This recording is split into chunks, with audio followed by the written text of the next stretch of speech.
Hello peoples, this is Sonic7832 and welcome back to another episode of Rank Creepypasta Stories. Now today in Rank Creepypasta Stories we look at another original title called Sonic Heroes. So let's begin.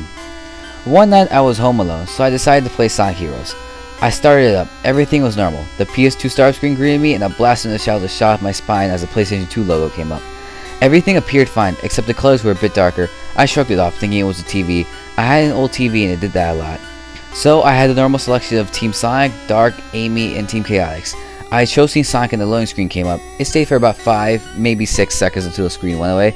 It was time to play the game. Everything played like normal, except Sonic was a bit stiffer. I decided to move on. There was a flying sign, so I switched to Tails. This is where stuff got weird. Tails was crying like he was in pain. Sonic and Knuckles told him to shut up and fly. Tails then ran out of airtime, like in the normal game, but instead of falling to the ground, Tails was lying on the ground. He wasn't moving. Sonic went up to inspect. No pulse, he's dead. Knuckles pushed Sonic and started punching Tails' stomach, crying, "Live, damn it, live!" I was shocked. How could they have cursed in the kids' game? I know they cussed in Shadow the Hedgehog, but that was E10. This game was E. I continued playing until the screen faded to black. 5 seconds later, a loading screen came up. It read, "Death is upon us." Needless to say, I was freaked out. The level loaded up and I entered the Haunted Mansion level. Sonic and Knuckles were walking down a straight path. I encountered a wall, so I switched to Knuckles and proceeded to punch the wall. Then, he started to act hurt. His hands looked horrible. His fingers were bending in a way that was impossible. Even if they were broken, he decided to punch it a second time and shouted, "Fuck! My fingers! Ah, fuck!" Sonic looked at Knuckles in worried expression across his features. He asked Knuckles if he wanted to rest. Knuckles replied, "No! I'm gonna break this wall!" He started punching, kicking, and headbutting the wall. Sonic backed away in shock as Knuckles continued to headbutt the wall. Finally, the echidna collapsed. Sonic walked up to Knuckles slowly. He grabbed his body. He looked over his friend's bloody face forlornly. It was deformed, spewing blood. It would be a miracle if it ever healed. Sonic threw him to the ground and ran away. A loading screen came up.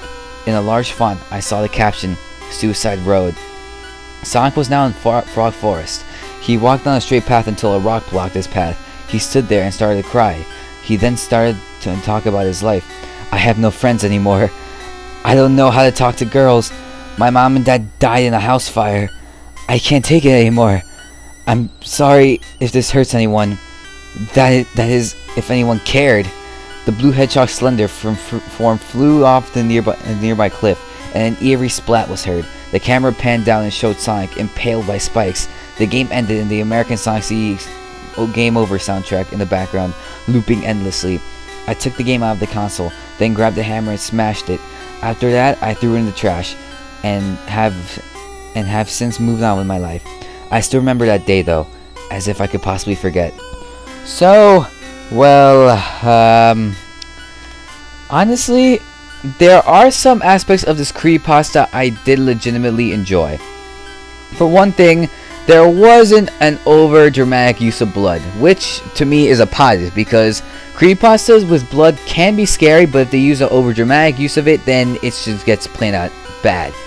The second thing is what the characters were saying, because for most of you guys don't know, I'm pretty sure I mentioned this in my LP for Sonic Heroes, that Sonic Heroes was actually the first game where it had the characters talk to each other during the stage, and it led through some nice callbacks. Now, the good thing about this creepypasta is that it actually used this to its advantage, because rather than having a cutscene play up saying, or like a text box showing up saying like what Knuckles and Sonic and Tails were saying, it actually had the characters speak through the dialogue while they were playing, which actually could happen in Sonic Heroes. And another thing, well, I could really, like, this is also another apparent issue I have with this story, or well, it's my first issue with the story. For one thing, the Knuckles scene. Now, this reader didn't really explain what happened during the scene. All he pretty much just said was like Knuckles was trying to punch a wall, but how could I put it? He didn't really give more explanation to it. Like, he just said he was punching a wall, but what happened? Was Knuckles like in a cutscene? Was he just Sonic, and was he just watching Knuckles punch the wall? I don't know. He didn't really explain it. Like, I'm convinced that this is a cutscene because it seems like the most logical way that he could watch Knuckles punch the wall and die. But I don't know. He just didn't really explain it.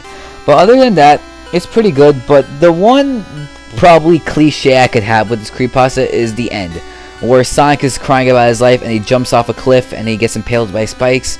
I don't know, that's pretty much my only cliche, because what creepypasta doesn't have the main character get impaled by spikes? It just gets kind of stupid. And also, yeah, the Sonic C American Game Over soundtrack, really? Just really? I know it's scary, but really?